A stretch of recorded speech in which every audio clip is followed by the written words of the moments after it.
munaasabadan ay soo qaban qaabiyeen maamulka iyo macallimiinta dugsiga sare ee Waaberi ee magaalada Gaalkacyo isla markaana ah mid lagu dhiirigelinayo ardaydii sanadkani u fariistay imtixaan ka mid ah ee dugsiyada sare ee dalka ayaa maanta lagu qabtay magaalada Gaalkacyo iyadoo ay ka qayb galeen mas'uuliyiin ka tirsan dowlad goboleedka Galmudug aqoon-yahano ka socday jaamacadaha dalka waalidiin iyo marti sharaf kale munaasabada ayaa waxa uu horreyn ka hadlay maamulaha dugsiga sare ee Waaberi Maxamed Sheekh Saciid iyo xubno ka mid ah maamulka iskuulka dugsiga sare ee Waaberi haddaan waxaan ka taabto waxa la aasaasay 2017 ilaa maantay oo aan marayna 2025 waa goob waxbarasho oo bulshadu ay leedahay duruufaha kala duwan oo ardaydu ay wax ku bartaan hadduu yahay qof wax iska bixin kara hadduu yahay qof danyar ah hadduu yahay agoon ah ujeedada loo furan ay ahayd inay ka qayb qaadato horumarinta waxbarashada iyo la dagaalanka jahliga waxaa aad iyo aad farxad gooniya ah maantay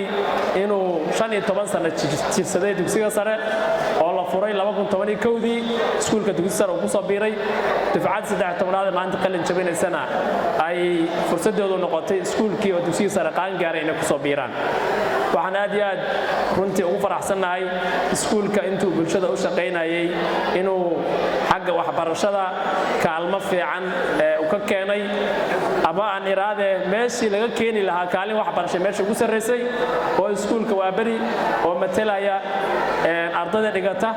degmada Gaalkacyo gobolka Mudug iyo Galmudug iyo Soomaaliya oo dhanba inaan gaarsiinay kaalinta koobaad ee Soomaaliya inaan galno halkan waxaan ku qalin jabinaysaa arday ka kooban 92 arday oo ka baxday dugsiga sare ee Waaberi ardaydaas oo isugu jira 46 gabdhood iyo 56 gudoomiye ku-xigeenka degmada Gaalkacyo Maxamed Cabdi Cilmi iyo gudoomiye ku-xigeenka gobolka Mudug Badal Liibaan Maxamed ayaa iyaguna bogaadiyay xafladatan quruxda badan aan kula faraxno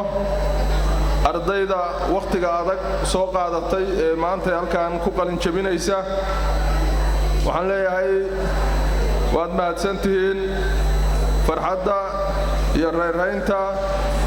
iyo wanaagga waan idinla qabnaa aan dareemayo iskuulkan inuu iskuul ku dhisan akhlaaq iyo dulqaad iyo hal adayg ardaynimo iyo soo saarista hogaamiyaasha bari ayuu ku suntan yahay iskuulkan waalidiinta ugu horeeya hooyooyinku runtii aad iyo aad uga mahad celinaya hooyooyinka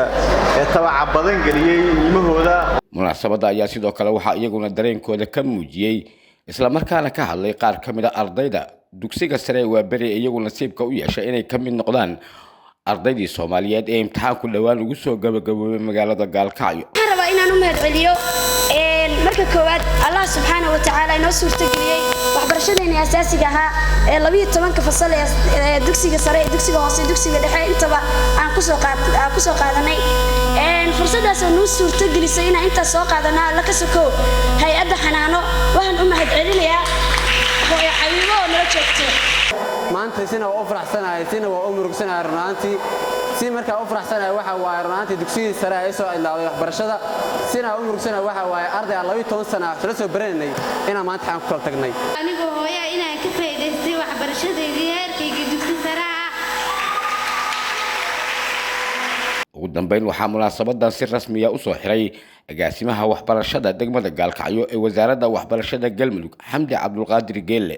waxaan hambalyo qiimo badan halkaan uga jeedinayaa ardayda reer Waaberi ee maanta aan xafladooda halkaan u taaganahay waxaan idin leeyahay habar yaro eedooyin waa guulaysateen waxaad gaarteen hadafkii aad nolosha ka lahaydeen qayb ka mid ah waxaana idin furmay bilowga aasaaska noloshiina aad u jaangoyn lahaydeen ilaahay subxaanahu wa ta'ala ha idinka dhigo kuwii fursadaha nolosha ka faa'iideysta kuwii waxbarashadooda aan dayacin ee bilowga waxbarashada ay u tahay ka faa'iideysi wanaagsan ka qaata ayaan rajaynayaa inuu ilaahay idinka dhigo sidoo kale waxaan idin rajaynayaa natiijo wanaagsan Cabdirisaaq Maxamed Axmed warbaahinta qaranka Soomaaliya Gaalkacyo